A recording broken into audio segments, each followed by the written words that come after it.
Muito bem, amigos do Arena Esportiva, estamos voltando para falar do basquete masculino e feminino nos Jogos Olímpicos Rio 2016. Bem, ainda sobre o basquete masculino, a gente pode dizer que nos Jogos Olímpicos, no sorteio realizado, o grupo da seleção brasileira é forte. Apesar de não ter pela frente na primeira fase os Estados Unidos, os adversários são a Espanha, atual vice-campeã olímpica, e a Lituânia, forte adversária. Também vai jogar contra a Argentina, a Nigéria e o vencedor pré-olímpico, que pode ser Grécia, Itália e o basquete. Vale dizer que o basquete masculino vai começar dia 6 de agosto e será disputado até o dia 21. A Arena Deodoro para a fase preliminar para alguns jogos do feminino. E a Arena Carioca 1 na Barra, palco da principal modalidade. Esse grupo do Brasil realmente é um grupo difícil, apesar de não pegar na primeira fase os Estados Unidos, Grego. É dificílimo. Eu sempre torci para que jogássemos com os Estados Unidos, porque é uma derrota certa. Então é melhor você perder na fase de classificação. Mas aí não dá um gostinho para pegá-los lá na frente? É um gostinho amargo. Porque aí também amargo. Se pegar é logo eliminado. Né? Você pode ganhar do time dos Estados Unidos num jogo qualquer. O jogo que vale classificação, você não ganha deles, é difícil. Eles vêm com a equipe totalmente com os melhores jogadores da NBA. Não é como antigamente, que eles vinham de qualquer maneira e às vezes perdiam. Então é muito difícil o grupo. O Brasil vai pegar, como você falou, a Venezuela, a Espanha e a Lituânia. São fortíssimos europeus. O outro europeu, que ou a Itália ou Grécia, ou pode ser França ou a Sérvia. Então não tem moleza. Argentina, nossos irmãos, e os africanos da Nigéria, não é isso? Isso. Muito bem. Não é fácil esse jogo contra os africanos. Tem muitos jogadores que jogam na Europa e tem muitos jogadores nas universidades americanas. E eles trazem todo mundo para essa Olimpíada. E olha que sorte por um lado e azar pelo outro. O Brasil tem que ganhar da Nigéria e tem que ganhar da Argentina. E ganhar de mais um. Pode ser qualquer um dos três. Os três são europeus. Ou Espanha, ou Lituânia, ou Grécia, etc, etc. Tem que ganhar de um. Por quê? Para chegar em terceiro. Que é o menos pior. Porque se ganhar da Argentina e da Nigéria, vai chegar em quarto. E quarto, o grande prêmio é você enfrentar Estados Unidos, que vai ser um do outro lado. Aí, deputado. Aí é complicado. Aí é complicado. Deputado, é um grupo difícil, hein, conforme o presidente analisou. Porque a gente percebe, vendo os jogos, né, a superioridade. É outro mundo.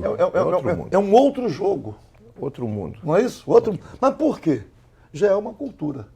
Já a prática disseminada. Cada esquina tem uma quadra. Então... E tem o jogo, por exemplo, nos Estados Unidos os jogos universitários são fortíssimos. Não, antes das universidades, deputado, que nós falamos antes, as escolas. As escolas. Qualquer escola de bairro. Eu tive a oportunidade, desculpa te interromper. Não, pode não. Eu tive a oportunidade, minha filha Caroline estudou na Universidade Americana e morou 10 anos em Dallas. E eu tive a oportunidade de várias vezes. Eu ia com ela às escolas de bairro, com ginásios, não é quadra, não, ginásios, escolas de bairro, primário. Então você começa com a escola de bairro, depois high school, depois universidade e depois a NBA. Então são milhares e milhares de meninos e meninas que praticam todos os esportes, praticam basquetebol. Isso é que eu quero. Não quero chegar aos Estados Unidos, mas nós temos que ter essa cultura aqui. E a descoberta de talentos se dá num conjunto muito grande. Então a seleção é muito mais aprimorada. É uma seleção. O Rui já sabe que eu repito algumas coisas aqui, mas que a falta da prática. Diz assim, as escolas, quais são os equipamentos esportivos existentes nas nossas escolas? Tem escola que não tem nenhum.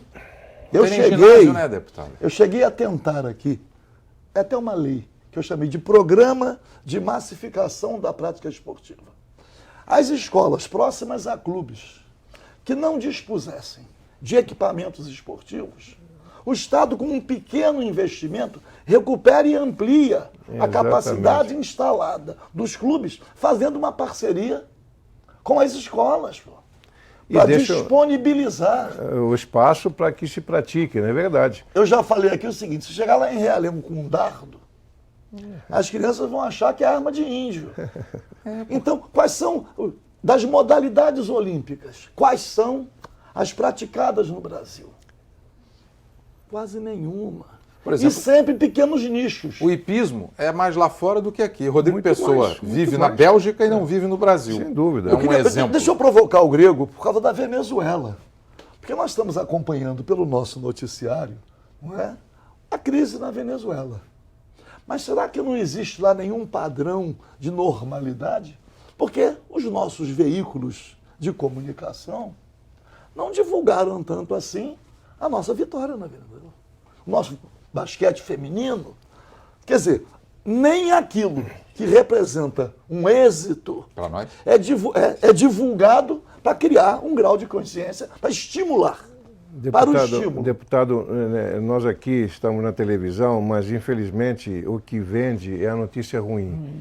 Você está lá fora, só vê crimes no Brasil, só vê coisas ruins. Eu uma vez perguntei, não importa o canal, eu disse, será que durante o dia, em 10 notícias, não tem 2 notícias boas ou 3 notícias, para misturar com as outras 7 ruins? Então a imagem é ruim. Nós fomos agora, estávamos em Barquecimento uma semana atrás. Barquecimento é uma grande cidade de 3 milhões de habitantes na Venezuela. E lá realizamos o feminino, o sul-americano feminino. Um ginásio para 10 mil pessoas, lotado todas as noites. O governo municipal e estadual, com apoio do governo federal, festa total. Entradas grátis, distribuição de refresco, brindes, prêmios, etc. E apoiando a seleção venezuelana. Eu dei a sorte, porque é importante que a Venezuela, o país sede, chegue na final. É muito importante. Sim, claro. Porque se perde no meio do caminho, esvazia. A festa Tivemos, fica então, mais vazia. todas as noites ginásio cheio. E o Brasil foi campeão. A final foi Brasil e Venezuela, eles ficaram felizes, porque o Brasil jogou muito bem. Eles estão esperançosos de buscar uma vaga no pré-olímpico feminino na Europa. Agora, ninguém noticiou nada. Eu voltei no Brasil, fui ver os jornais, nada. Televisão, nada. Só estavam naqueles sites especializados. O Brasil foi campeão. Eu tô dizendo, é um boicote à Venezuela. E acabou Uma refletiu no Brasil. por boicotando o êxito da nossa seleção. Não vamos, deputado, e o senhor é muito mais experiente nisso do que eu, não vamos elogiar o regime venezuelano porque é uma crise muito grande, por problemas venezuelanos. Agora, eles dão uma importância ao esporte muito grande, não só o basquete, que no momento é um cargo-chefe para eles, porque está ganhando muito, que eles são, o maior esporte lá é o beisebol, né? Que são. Mas muito bem, eles estão uma atenção muito grande o governo federal ao esporte, porque é a maneira mais barata e mais fácil de você mostrar o seu país. Você faz esses jogos, você põe 10 mil pessoas, você dá entretenimento para o povo. Claro que as outras coisas têm que ser vistas, mas o esporte ajuda a isso. E dá um entretenimento, dá a esperança que uma pessoa pode se virar profissional, pode ganhar sua vida através do esporte. E eles estão fazendo isso apesar de toda a crise, de todas as coisas que existem na Venezuela. E nós aqui, com um país maravilhoso, um colosso de um país que não nos falta nada, nós estamos restritos a grandes capitais e a grandes áreas. De quanto que eu sempre contava na CBB, sempre olhei o basquete no Brasil todo. Eu dizia, você quer ir a Paris, quer ir a Atenas, você tem que ir ao Acre, você tem que ir à Amazônia, você tem que ir a todos os lugares, porque os jogadores e as jogadoras não nascem no Rio de Janeiro e São Paulo. A maioria deles nasce no interior, em lugares que a gente nem conhece direito. E depois, evidentemente, eles crescem um pouquinho, vêm para as grandes capitais para ser lapidados. Imagina se o Brasil tem essa estrutura de escolas, essa visão, o que é que não podíamos chegar? Aonde poderíamos chegar? Muito mais. É que existe a possibilidade da crise na Venezuela ter se acentuado exatamente por isso, por prestigiar muitas coisas populares. Exatamente. E há uma resistência a isto, porque cada povo, né, tem direito à sua autodeterminação, a buscar seus caminhos sem interferência. Então, se você esteve na Venezuela e viu lá um certo padrão de normalidade, mas que não se reflete na mídia, nem numa disputa esportiva de alto significado, quando o Brasil é campeão. É verdade. Quer dizer, vizinho aqui. Quer dizer, qual o sentido de ocultar? Qual é a razão porque política? Se fosse mostrar, deputado, eu ia mostrar uma alegria. Tinha 10 mil pessoas no ginásio, muitos brasileiros. Tinha uma mini escola de samba de brasileiros, que depois eu permiti que eles entrassem na quadra. Depois que terminou a solenidade de premiação, Os venezuelanos felizes, porque primeira vez que são vice-campeões, não mais perderam para o Brasil, que é uma potência. Nós não perdemos há muitos e muitos anos. O Barbosinha, o nosso Barbosa, o querido Barbosa, que é o técnico da seleção, ele não sei se é 10 vezes campeão, não importa. Nós temos 17, 18 títulos, por aí, já perdi até a conta, seguidos. Então perder para o Brasil, para a Venezuela, foi uma vitória. Fizeram a festa deles, desceu o pessoal da arquibancada, permitimos que eles entrassem e virou uma escola de samba. As meninas sambando, as venezuelanas se misturaram, as colombianas que foram em terceiro lugar também junto, e foi uma festa maravilhosa. Isso não interessa mostrar. Agora, é um crime, um título sul-americano, depois o Brasil mantendo a hegemonia, e aqui no Brasil não foi mostrado. Aliás, um canal mostrou, mas muito pouco. Muito pouco. Não tínhamos, a grande mídia não mostrou realmente o campeonato. Já que a gente está falando do basquete feminino, agora campeão sul-americano, ele também é destaque aqui no Arena Esportiva. O técnico Antônio Carlos Barbosa convocou 18 jogadoras para os treinos de preparação para os Jogos Olímpicos. A preparação começou dia 2 em Campinas, né?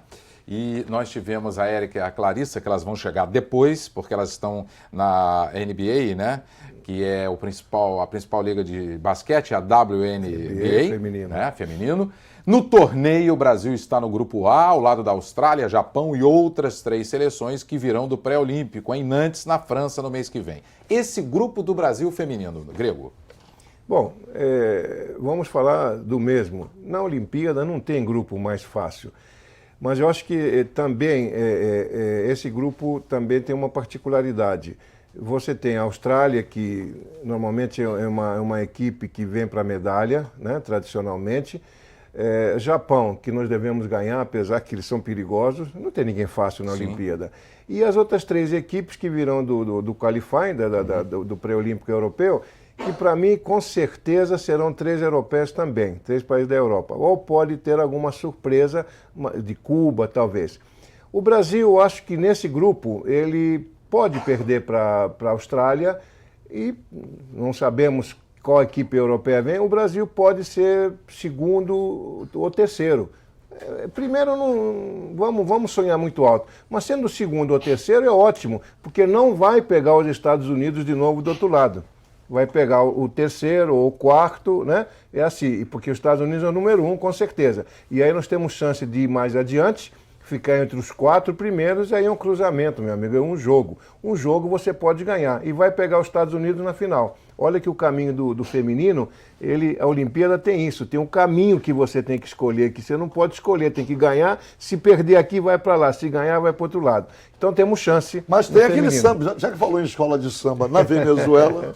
Sonhar não custa nada. Não se paga para sonhar. É verdade. E o nosso técnico, Antônio Carlos Barbosa, é um homem de muita estrela, além de muita capacidade. É verdade. Então, temos muita esperança que o feminino nos dê mais alegrias.